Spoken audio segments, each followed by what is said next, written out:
avec un réel plaisir que je vous souhaite la bienvenue à la résidence du Royaume du Maroc. Dans le cadre de cette réception conviviale et pleine de symbolique liée à la commémoration par le peuple marocain de la fête du trône qui marque cette année le 25e anniversaire de l'accession de Sa Majesté le roi Mohammed VI au trône de ses glorieux ancêtres. Excellences, Mesdames et Messieurs, distingués invités, durant ces 25 dernières années, le Maroc a poursuivi avec sérénité et confiance son processus de développement. Sous le règne de Sa Majesté le roi Mohammed VI, l'engagement royal a consacré la voie promise qui a été réaffirmée à travers des chantiers structurants et actions initiatives favorisant un développement durable et inclusif. Au cours de ce quart de siècle,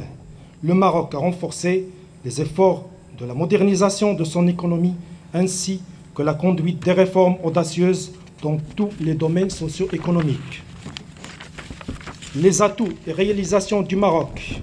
en termes d'infrastructures routières, hôtelières,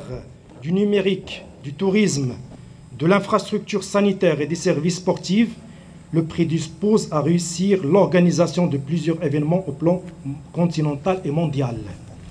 Le choix porté sur le Maroc pour abriter la Coupe d'Afrique des Nations Cannes 2025 reflète cet état de fait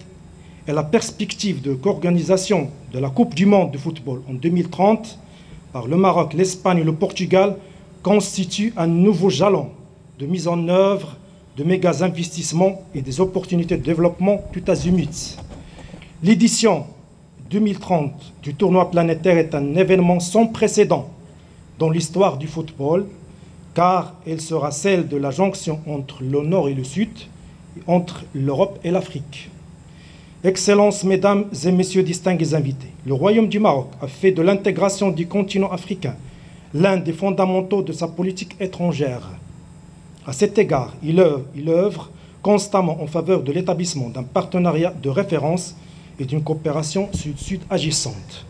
mutuellement bénéfique et solidaire avec l'Afrique à laquelle elle est liée par des liens historiques profonds et multiséculaires. C'est dans le cadre de cette vision holistique prônée par le Maroc, sous le leadership de Sa Majesté le roi Mohammed VI, que l'initiative royale favorisant l'accès des pays du Sahel à la façade atlantique a été présentée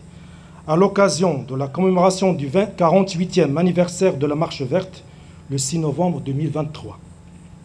Dans son discours officiel, notre auguste souverain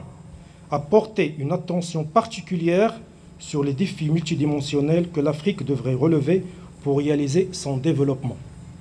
En vue de donner corps à cette initiative, la ville de Marrakech a abrité, le 23 décembre dernier, une réunion ministérielle de coordination avec la participation effective des États sahéliens concernés. Il s'en est suivi la tenue à Rabat les 6 et 6 juin dernier de la première réunion des task force nationales de cette initiative prometteuse en vue d'œuvrer ensemble à son opérationnalisation.